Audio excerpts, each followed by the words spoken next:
Muito boa tarde. Hoje, 19/9/2018, está começando o Estação Entrevista comigo, Carlos Roberto, recebendo em nossos estúdios aqui o candidato a deputado distrital, Tabanês. Seja muito bem-vindo à nossa Estação Entrevista, Tabanês.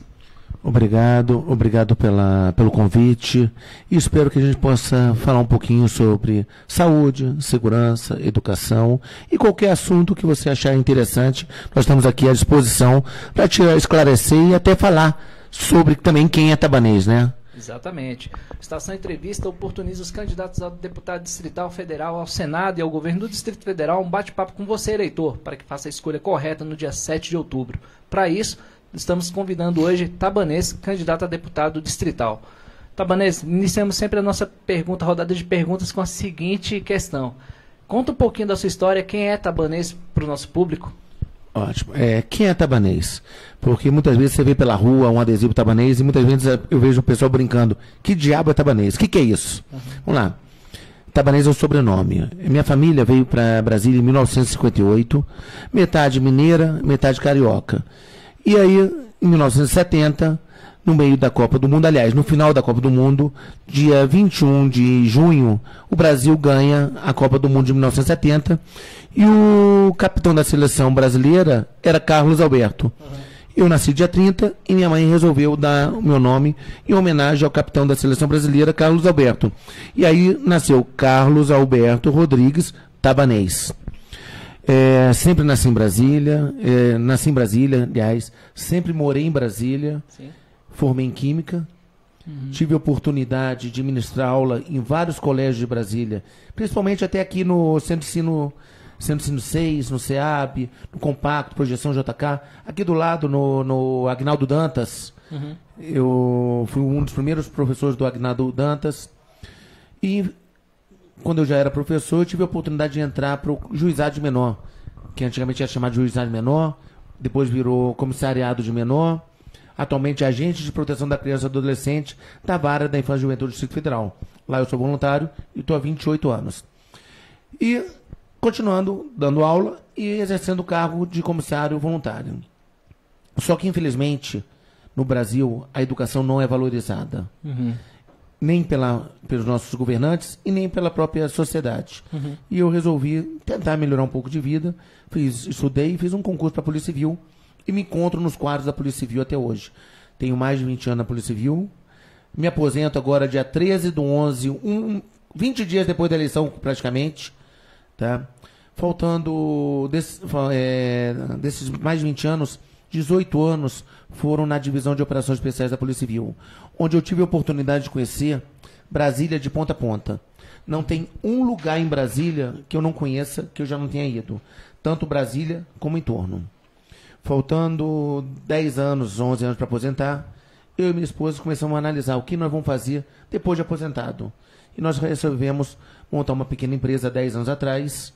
E hoje eu sou um dos fundadores do Grupo GECIA, que trabalha na terceirização de mão de obra e outras funções, de modo geral.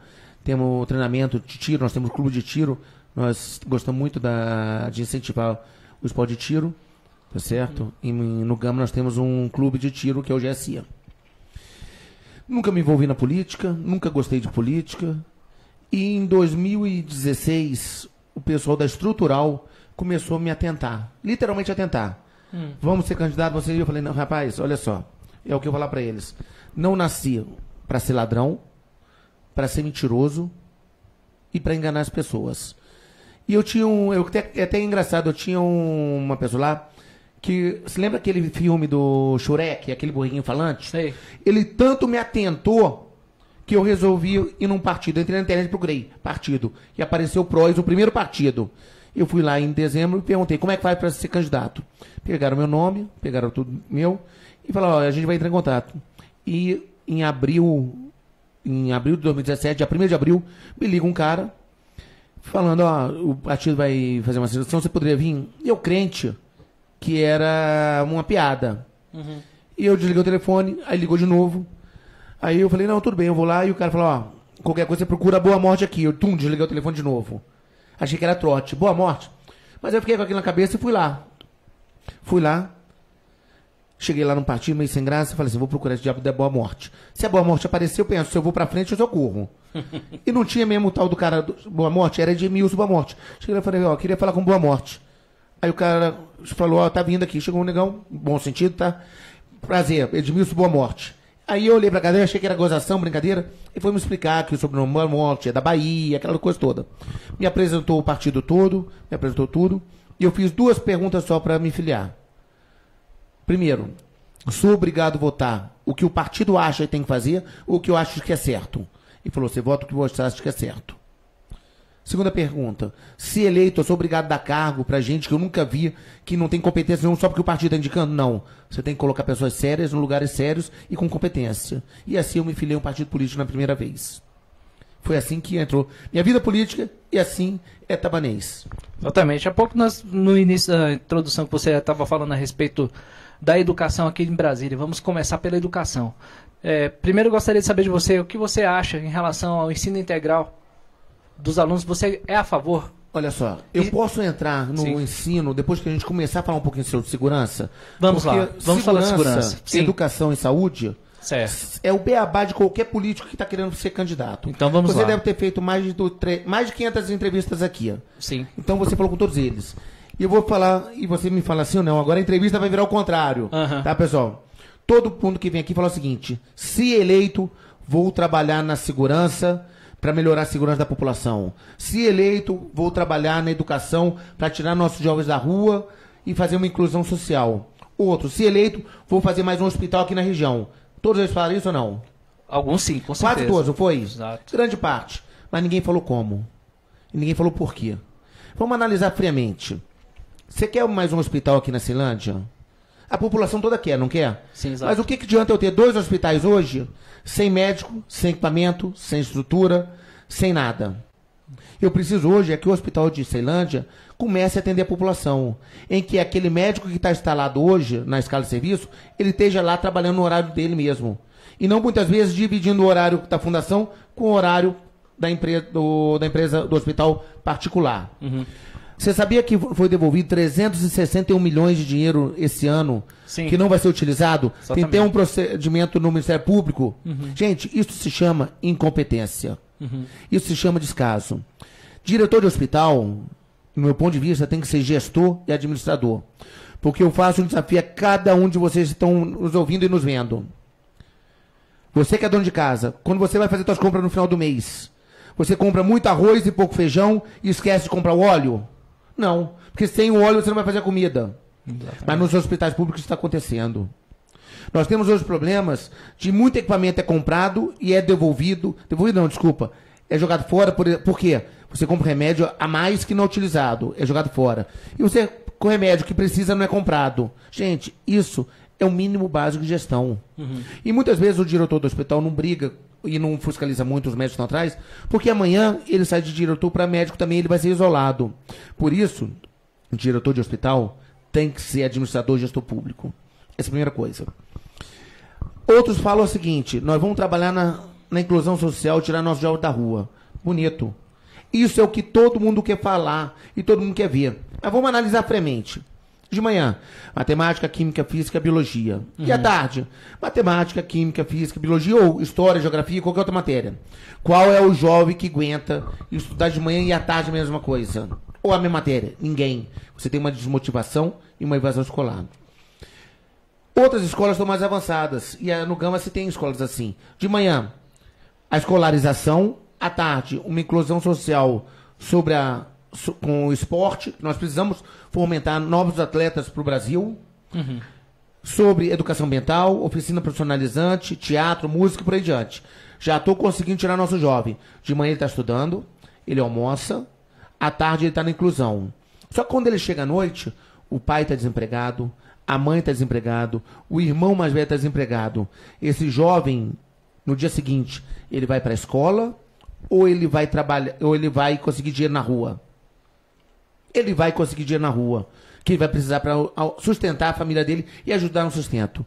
E ele tem 2 formas para a gente conseguir dinheiro. Honestamente, é o que eu vejo aqui em todos os sinais de Brasília. Não só aqui da Ceilândia, não. Todas as cidades. É garotos vendendo balinha, din-din, picolé, vendendo saco de lixo, água mineral, outros pedindo, outros tomando conta de carro e lavando o carro. Esse jovem, ele vai trabalhar de manhã, de tarde. Ele vai estudar? Ele não vai estudar. E aí ele vai crescer, vai formar uma família. 50 anos de idade, ele vai estar sem formação profissional e sem escolarização. Ele vai ser o quê? Ele vai ser mais um desempregado, sentado para a bolsa, alguma coisa. E pior, esse jovem que virou adulto, ele vai ter um filho, vai ter uma família, e esse ciclo vicioso vai continuar. Por outro lado, o outro vai para a criminalidade. Ele vai para o roubo, para o furto, para o tráfico de drogas, ele vai para a prostituição, e aí vai a sequência toda. Uhum. E aí o que acontece? 4 coisas básicas que eu posso falar. 1, ele vai ser preso. Quando ele for preso, quem é que paga a conta? Somos todos nós. Que mais de 90% da população carcerária, quando sai, ele não é ressocializado, ele volta para a criminalidade. E aí a importância de nós prepararmos projetos para que ele, dentro do sistema carcerário, ele possa se profissionalizar e ter uma oportunidade de trabalho quando ele estiver saindo. Agora, ele pode ser morto em confronto com a polícia ou morto em confronto em briga de outra quadrilha ou alguma coisa assim. Uhum. E o que mais incomoda a gente? Ele rouba, a polícia prende, a justiça solta. E aí a importância de cada um de vocês que estão me vendo e me ouvindo da escolha de um deputado federal responsável e sério.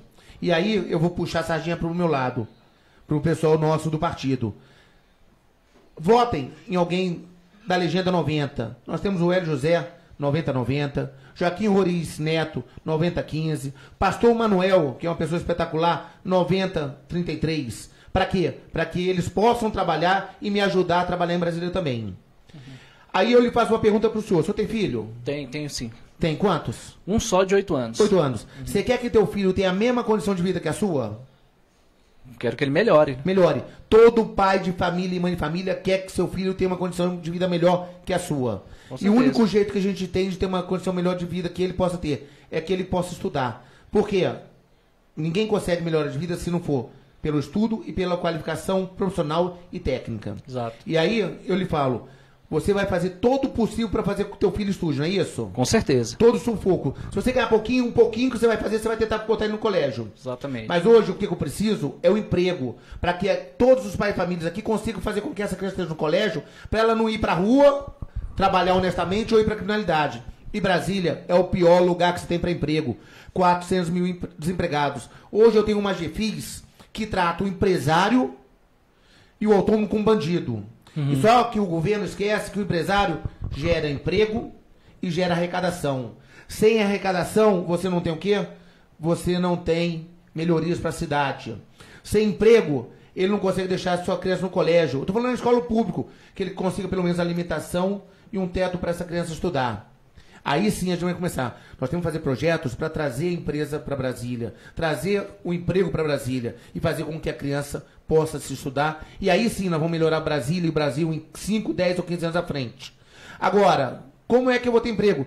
O governo atual centralizou a CAP, que é um central de aprovação de projetos. O empresário quer montar um negócio, fazer um alvará de construção, são 2 anos a 3 anos para ser um alvará de construção. Se ele começa a construir, a GFIS está lá para extorquir. Extorquir que eu estou falando é multar, porque a pessoa já está difícil para montar e ela começa a montar mesmo irregular, e aí o que acontece? Coloca. E vai multar e tirar o dinheiro do empresário. Você tem hoje uma GFIS que faz o possível e o impossível para dificultar o alvará de posicionamento de uma empresa. E não tem um mínimo de bom senso. Você vê um trabalhador da GFIS que tem 2 lojas, ele vai numa para tacar o ferro numa. Mas lá do lado, que está mesmo um problema, ele não vai. Uhum. Qual é o padrão que você tem isso?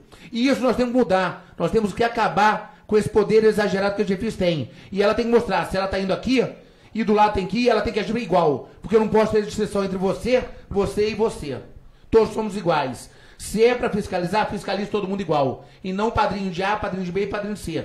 E aí a gente tem informação que deputados que estão hoje usam a GFIS como método de ganhar voto. Porque ele vai lá, manda fiscalizar. Aí o candidato, o deputado vai lá e conversa lá e a fiscalização para. Aí o cara tá morrendo de gratidão por aquele cara. E muitas vezes sabe que não foi. Isso eu tô falando, que eu ouvi várias e várias pessoas falar isso.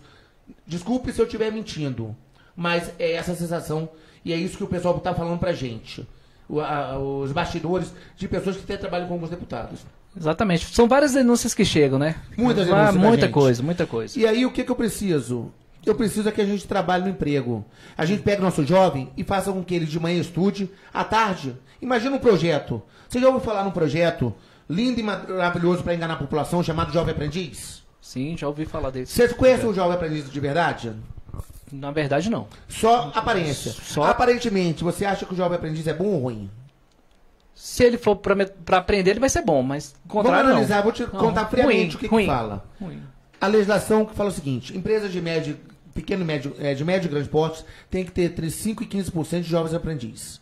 Aí vamos pegar uma empresa de vigilância armada. Para você ter a vigilância armada, o porte de arma e segurar uma arma acima de 25 anos de idade. Tá certo? É um local restrito. Aí uma empresa que tem 3 mil vigilantes. Eu teria que pegar 3 mil vigilantes, 5%, que seria a cota mínima, 150 menor aprendiz. Uma empresa de vigilante com 3 mil funcionários é 3 vezes essa estrutura que você tem aqui. 3 ou 4 vezes. Cabe 150 menor aprendiz aqui? Não, não cabe. Não cabe de jeito nenhum. Não. E aí o que acontece? O menor aprendiz pode utilizar arma? Também não pode. Não pode. Eu posso botar ele no posto de serviço? Não pode. Não. O empresário que tiver contratar 150 menor aprendiz sem conseguir repassar isso, ele quebra. E a própria lei já atrapalha. Uma lei vai contra a outra. E aí, as empresas de vigilância estão pagando fortunas de multa porque não pode cumprir uma coisa que a legislação não deixa. Isso é um meio de extorsão que alguém fez essa legislação para aparecer. Porque gastam milhões de fortuna, milhões e milhões, para quê? Para que aquela pessoa veja a propaganda e fale, legal, maravilhoso. E vou colocar uma situação mais simples, sem ser o vigilante. Uma empresa de limpeza urbana, 3 mil garia. A mesma coisa, a estrutura é mais ou menos a mesma.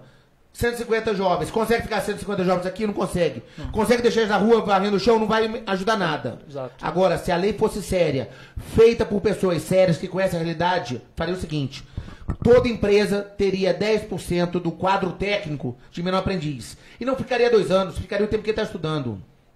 E aí sim, uma empresa de 3 mil funcionários, ela tem 5 pessoas no quadro técnico.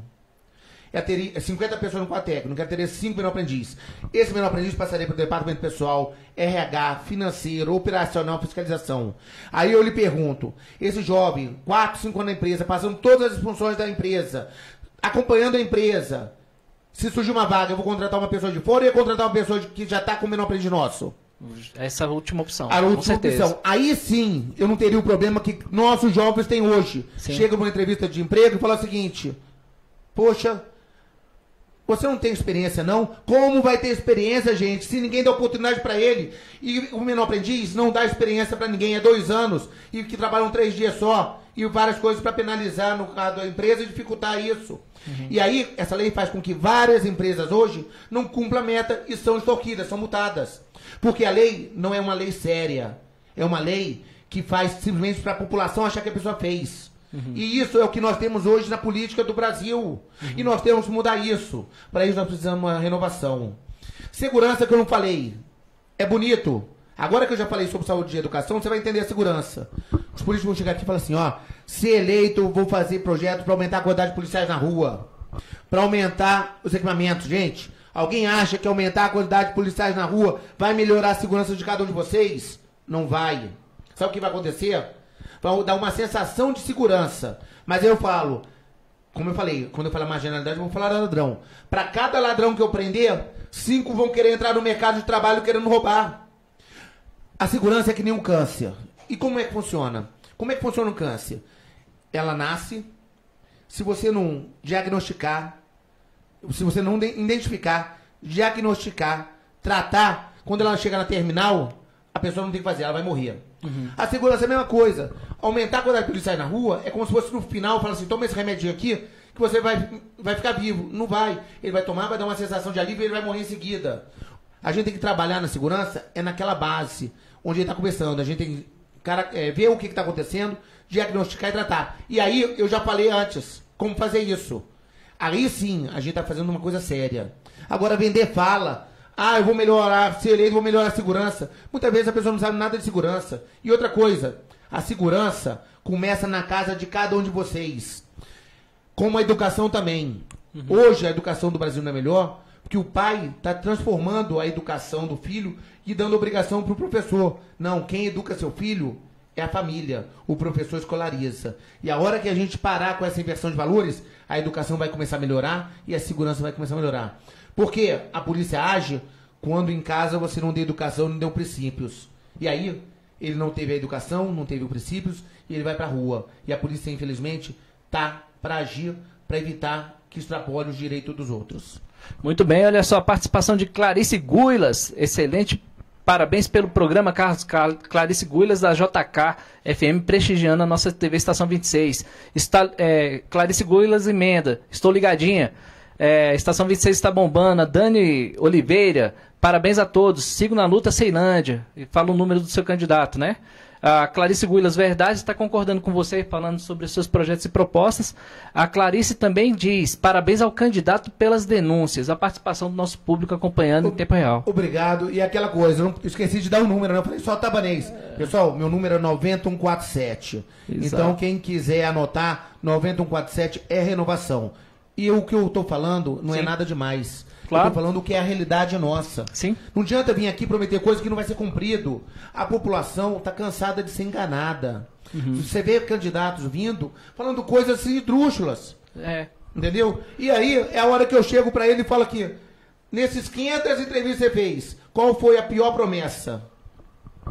Olha, sinceramente, várias, né? Sem estudo de viabilidade em relação a monitoramento da cidade satélite, no caso. Colocar câmeras na cidade. Olha só. Apresentou o projeto, mas não apresentou o custo. A questão do custo é o seguinte, como é que isso funciona? Você, primeira coisa, e eu vou falar sobre isso já já, a primeira coisa que nós temos que fazer é identificar o problema. O monitoramento integrado com a Polícia Civil Militar seria um espetáculo. Agora, a pessoa não adianta falar, eu vou fazer um monitoramento. Não sabe como fazer o monitoramento, não sabe como colocar. E aí sim... É muito importante o monitoramento, inibe muito o crime. Não zera, mas inibe. E facilita a investigação policial. Agora, você tem que fazer um projeto que não adianta ser tão monitoramento. O monitoramento tem que ser interligado com o centro integrado da Secretaria de Segurança Pública e abrir uma abertura para as câmeras da região serem monitoradas também, sabe por quem? Ou pelo menos ser passadas imagens para a delegacia da área e para o batalhão policial da área. Sabe por quê? Que muitas vezes o plantão da delegacia pode ver um fato e consegue identificar. Então, nós temos que ter o centro integrado. Essa é a função de estar o tempo todo lá. Mas esse link tem que ser cedido para a delegacia da área, com as câmeras da área, e para o batalhão da área, para os câmeras da área. Aí a gente começa a melhorar e o tratamento da segurança, e começa a unificar esse tratamento entre o trabalho repressivo e o preventivo. Exatamente. Olha só, você que está nos acompanhando agora aqui pela TV Estação 26, estamos entrevistando o candidato a deputado distrital Tabanês. A oportunidade do candidato em expressar suas ideias para Brasília. Então aqui o tempo é do candidato, então por isso que ele está comunicativo para falar justamente com vocês aqui. Fiquem à vontade. O Mário Ferreira, obrigado pela participação. Boa tarde, meu amigo Yelton. Deus abençoe esse trabalho, meu amigo. Aqui, participação. Mandando um abraço pro diretor da rádio aqui, o Yelton Ferreira. Tabanês, pode dar continuidade, explanando teu ponto de vista.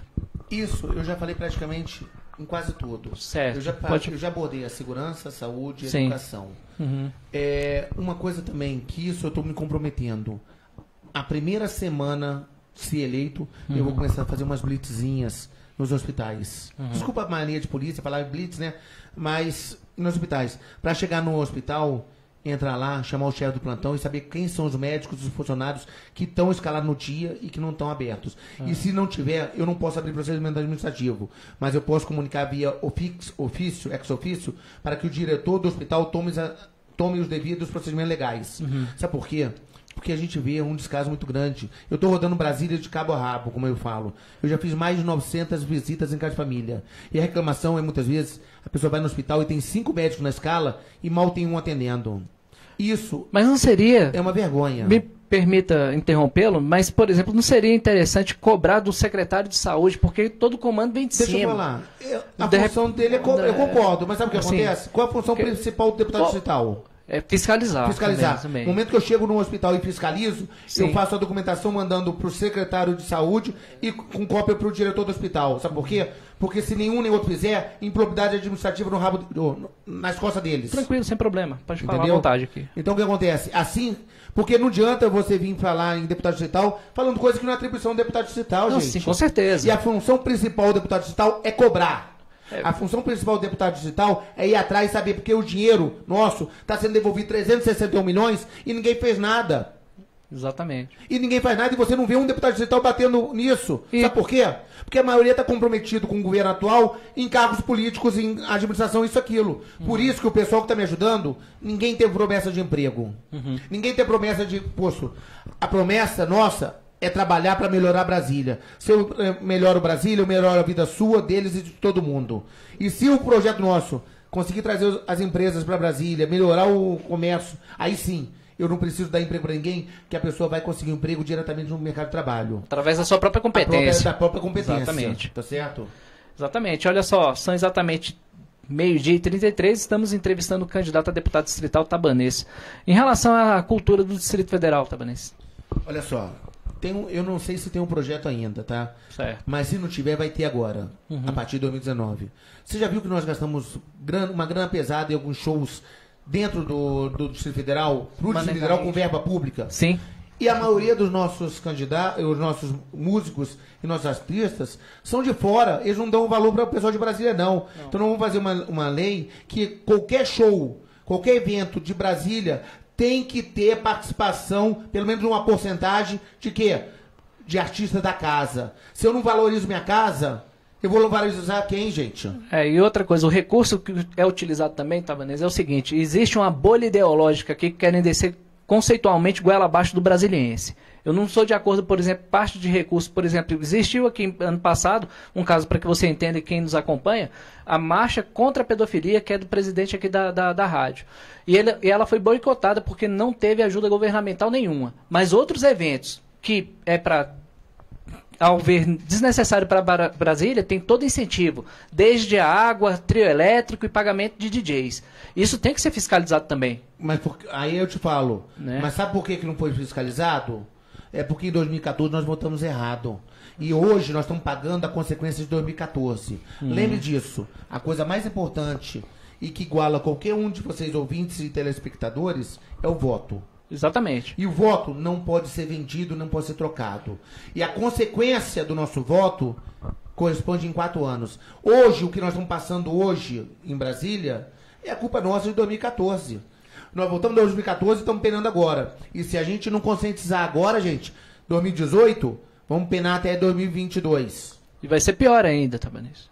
Porque eu acho que a Câmara, dos 24, 18 envolvidos praticamente em casos de corrupção. Isso é grave. Agora, você é um veículo da mídia. Sim. Você botou o nome de todos os 18 que estão envolvidos em falcatrua? Você divulgou isso nas rádios? Você divulgou isso na televisão? Essa é a minha pergunta. O nome, nominal, um por um, de todo mundo que está envolvido. Você fez isso? Na verdade, está para todos que conhecem A pergunta o que aconteceu. não. Eu estou sendo direto. Não Olha o não arroz. foi. Agora é o arroz de contrato. Estou mandando arroz um pouquinho. Não, claro. Você colocou isso na mídia mostrando o nome dos 18 que estão envolvidos em parada errada. Na mídia vinculou isso? Fiz minha parte como cidadão. Se você fez sua parte, parabéns. Agora tem muitos jornalistas que não estão fazendo isso. Pois é, porque aqui a TV Estação 26 nós temos o compromisso com a verdade, única e exclusivamente. Agora, independente. Agora, por exemplo, o que está sendo veiculado é uma vergonha realmente que dos 24, 18 estejam envolvidos, investigados, estão investigados pela justiça. Agora, o que o brasiliense não aguenta e não suporta mais, Tabanês, é essa situação que nós estamos vivenciando hoje. Brasília está definhando e precisamos de renovação. O compromisso dos candidatos que aqui vem para poder debater sobre isso. E outra coisa, uma coisa que a gente está vendo. Você notou que nós ficamos 3 anos e meio à míngua? Sim, agora com certeza. Começou a aparecer dinheiro para obra, dinheiro para isso. Dinheiro... Gente, a população não pode ser boba. Isso aqui é nada mais, nada menos, sabe o quê? Que um estelionato político. Eles vão fazer agora um pouquinho, passou a eleição, nós vamos tomar ferro mais 3 anos e 8 meses. Eu vou além também. Aqui eu não tanto que eu fiz a minha denúncia, como eu fui coagido no último dia de sábado, no último sábado, por exemplo, por ter feito um comentário em relação à defesa de um traficante que vendeu, estava oferecendo droga dentro do Senado Federal, e eu fiz um comentário a respeito, e aí a pessoa vem de forma velada, tem que responder em juízo. Eu estou me lixando, tá lá, tá de conhecimento público para todos acompanharem, então é de conhecimento público, não foi falácia, não foi inventado. A pergunta é a seguinte, é mentira? Não é. Então, tá no noticiário. Cana nele. Então é isso. Agora, por exemplo, a cidadãos de bem que têm compromisso com Brasília, Tabanês, estão sendo, de uma certa forma, coagidos. Outro fator também relevante, a questão do voto, é que muitas pessoas, Tabanês, estão tendo um probleminha em relação à venda do voto, de forma... entregando seu voto por conta da questão da cesta básica e de promessas. Está chegando trielétrico, por exemplo, trielétrico não, caminhão fechado, denúncias. A pessoa fala, denuncia na tua rádio. Como é que eu vou denunciar sem imagem, sem prova? Aí, deixa eu falar, a população também tem que te ajudar, tá? Porque não adianta você denunciar, se você denunciar uma compra de voto sem prova, um caminhão fechado em cesta básica, sem as fotos, quem vai entrar pelo cano é você. Exatamente. Você tem que também se resguardar. Claro, sem dúvida. Agora, quem viu, quem fotografou, entra no aplicativo do Pardal Eleitoral. O Pardal, aquele aplicativo do TSE, você não precisa nem se identificar. Entra nele, entra lá na Play Store e procura lá, Pardal, TSE. Olha aí, você pode fazer tua denúncia sem se identificar. Isso vai ser apurado, sabe por quê? Você sabe que quando a gente vai crescendo, o pau vai colando na gente, né? Sim. Eu já recebi denúncia de um adesivo que uma dona de casa me deu muro para botar no portão dela, um adesivo de 15 por 30, pequenininho, e alguém mandou uma denúncia falando que eu tinha colocado adesivos sem autorização. Olha aí, gente, é vergonhoso o tanto que a política é suja e vagabunda. Exato. Tá certo? Exatamente. Desculpa o jeito de falar, como eu falei, eu não tenho com a política, tá? Não. Eu tô aqui para falar o reto e direto. Nós temos que ser sinceros, a população de bem que nos acompanha, o nosso público, graças a Deus, é bem politizado, sabe muito bem que aqui são propostas e projetos que você, como candidato, está oferecendo para a população do DF. Então, isso aqui é democrático e a população entende, né? Não, tá, tranquilo. E é aquela coisa, eu não tô aqui para falar o que a população quer ouvir, para tentar iludir a população e depois amanhã me falar assim, ó, é picareta, é vagabundo, é mentiroso. Não, a nossa conversa é muito direta. Sim. E por isso, cada dia que se passa, mais gente está apoiando o Tabanês. Exato. Mais gente está entrando na família Tabanês. Virou uma família agora. Eu lembro que na pré-campanha, nós tínhamos 2 pessoas, 3 pessoas, e hoje eu posso falar, eu estou com um exército, e todos eles são Tabanês. Eles não estão lá porque estão ganhando isso, estão ganhando aquilo, eles estão lá porque acreditam em Tabanês. Exatamente. A questão, por exemplo, que para o Distrito Federal, Tabanês, você como cidadão, se eleito, pretende sentar juntamente com os pares, porque muita gente pensa que deputado distrital não conversa com federal e senado. Você pretende conversar com seus pares para poder debater, fazer um planejamento para Brasília? O que você pretende deixar para daqui a 50 anos para os netos e filhos? Perdão, seus filhos e netos. Você viu que quando eu falei sobre algumas leis, eu falei da importância do federal. Sim. E você viu que o que conversei. Sim. Eu pedi o apoio e o voto para um dos 3 deputados federais nossos diretos. Certo. Por quê? Porque eu preciso do apoio deles até para vir emendas para Brasília, para a gente poder trabalhar em Brasília. Então, esses 3 que posso falar, são os 3 que a gente tem mais ligação direta com eles. Então a gente pode chegar e cobrar.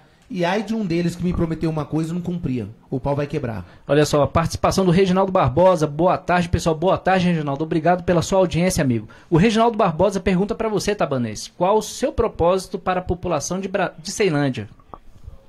Olha só, pessoal. A primeira coisa, a Ceilândia tem um deputado distrital da Ceilândia que muitos reclamam.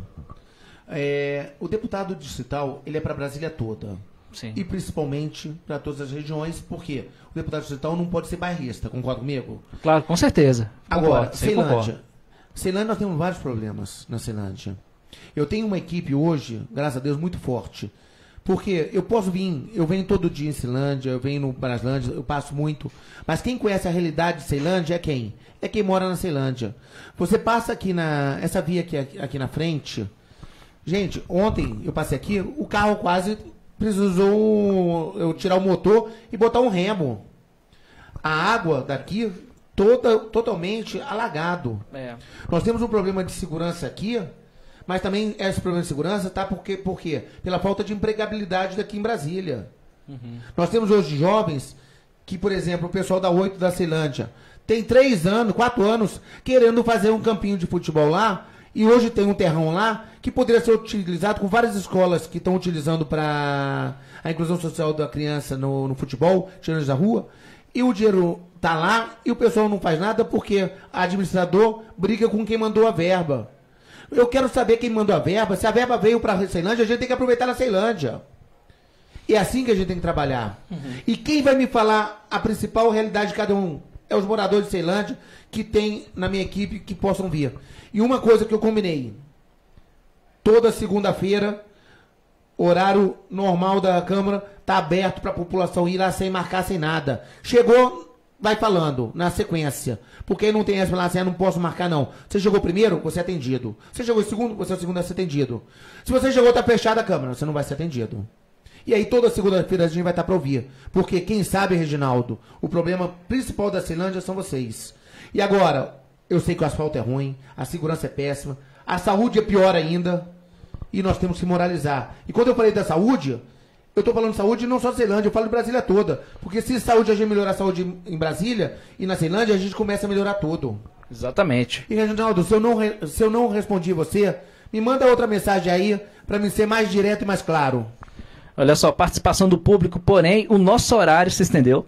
Eu lamento, porque é 45 minutos de entrevista. Eu gostaria que você deixasse um recado para a população. Mas, porém, Tabanês, eu quero deixar aqui o convite para que você volte novamente para poder conversar conosco. Olha, me convidando, eu venho. Tá. É só me falar, você tem o meu número. Sim. O pessoal que quiser o meu número é simples, tá? É 9218 6666.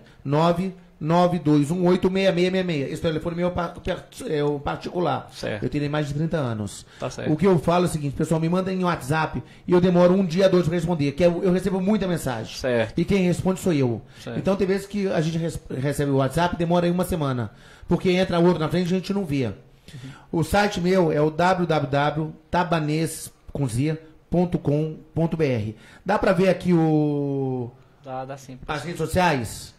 Tá. Dá uma olhadinha aqui, se você consegue colocar nas redes sociais aqui. Ó. Pronto. Esse são as redes sociais nossas. Acompanhe a gente na rede social. E aquela coisa, o que eu vou dar uma mensagem final para todo mundo. Sim. Se na eleição passada você votou num candidato, pode ser distrital, federal, senado, governo, independente do que for. Se você votou num candidato que ele correspondeu à sua expectativa, ele trabalhou para a população, fez o que ele prometeu e não virou as costas para a tua comunidade, vote nele. Ele merece continuar. Agora, se vocês votaram e ele não correspondeu a nada disso que eu acabei de falar, não correspondeu à tua expectativa, não fez nada, só te enrolou, virou as costas para você, me dê um voto de confiança e vote Tabanês 90147. E se eu não prestar? Pé na minha bunda na próxima eleição. Não deixe que eu continue, não. Me tire também e tente colocar uma outra pessoa. Porque a esperança é a última que morre. E nós temos que votar em alguém para melhorar isso. Então, esse é o recado que eu dou a vocês. E passando, é 90147. Um abraço. Quero agradecer a presença de Tabanês, candidato a deputado distrital aqui pelo Distrito Federal. Apresentou seus projetos e propostas. Você, eleitor, faça a sua escolha responsável, analise, veja depois, mostre aos amigos o vídeo e aí você faça no dia 7 de outubro a sua escolha correta nas urnas. O Estação Entrevista fica por aqui. Daqui a pouquinho tem Jorge Quartim e o Coronel Charles Magalhães. Fique com Deus e até daqui a pouco.